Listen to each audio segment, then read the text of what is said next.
Қайырлы күн достар, баршаларыңызға ИП-ны еңбек KZ порталына қалай тіркейміз, соны көрсететін боламын. Ол үшін ең алғашқы еңбек KZ порталына регистрациядан өтіп аламыз. Регистрациядан өту жолдары өте оңай.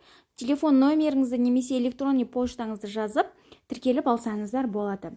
Әрі қарай бізде жұмыс беруші деген батырмаға кірген кезде кәсіпорындар деген шығады. Сол кәсіпорындарды басамыз.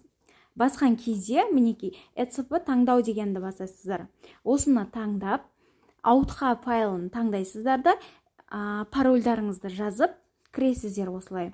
Сол кезде мына жақта данныйларыңыз шығады. Кәсіпорын туралы ақпарат деген жерде сіздердің данныйларыңызды толтырасыздар. Бірінші бізде ИП-ның атауы шығып тұрады. Әрі қарай қызмет түрлері деген кезде өздеріңізге қалаған ИП-ларыңыз қалай жұмыс жасайды, соны таңдай боласыздар. Мен өзге де қызмет түрлерін ұсыну дегенді таңдадым. Екінші меншік формасы. Жеке меншік болса, жеке меншік, қалғандары өздеріңіздің ИП-ларыңызға байланысты таңдайсыздар. Әрі қарай қала немесе аудан. Бұл жерде ИП-ларыңыздың данныйларын, адресін белгілейсіздер. Менде Түркістан облысы және Қазығұрт ауданын таңдауды басамында. Келесіде бізде елді мекенде орналасқан болса, осы жерге елді мекенді толтырасыздар. Ары қарай мекен жай дегенге көшесінің атын жазасыздар және номерін, үйдің номерін жазып, кеңсе офис номерлерін жазсаңыздар болады. Қызметкерлердің сандарын жазасыздар. Қанша қызметкер санын өздеріңізге тіркесеңіздер болады. Соны жазасыздар. Менде 2 деген таңдадым.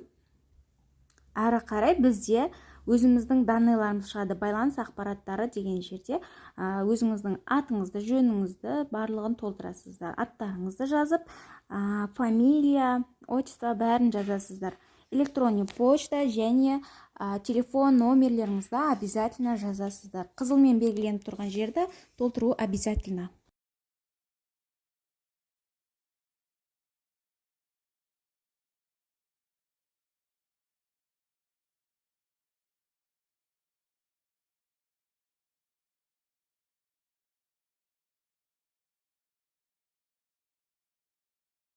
Міне осылай барлығын қатесіз толтырып аламыз. Міне номерлерімізді, телефон номерімізді жазып жатыр. Келесіде ұялы телефон деген жерге қосымша номерлеріңізді жазсаңыз да болады, жазбасаңыз да болады. Әрі қарай бізде логин деген жерге жазып қойсаңыздар да болады. Ештеңе жазбай толтырмай жіберсеңіздер де болады. Егер толтырамын, менде логин бар десеңіздер де өздеріңіз жазсаңыздар болады. Әрі қарай кәсіпорындарды сақтау деген батырманы басып, біздің қазіргі толтырған данныйларымызды сақтап қоямыз.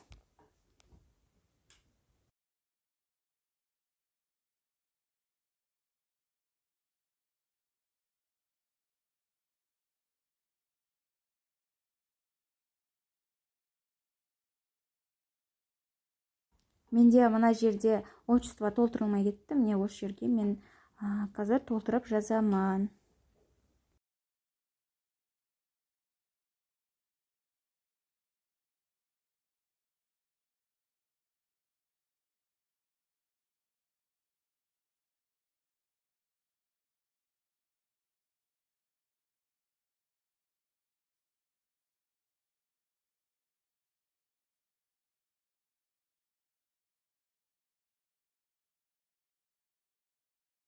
Кәсіпорынды сақтау. Осылайша біз ИП-ны еңбек KZ сайтына тіркеп алдық. Осылай тіркейтін боламыз. Қазіргі 2024-тен бастап барлығына міндеттелді еңбек KZ сайтына тіркеу ИП-ны. Осылай тіркедік. Міне видео сіздерге пайдалы болды деп ойлаймын. Менің каналыма тіркеліп, лайк басып, комментарий жазып, мені қолдап кетіңіздер.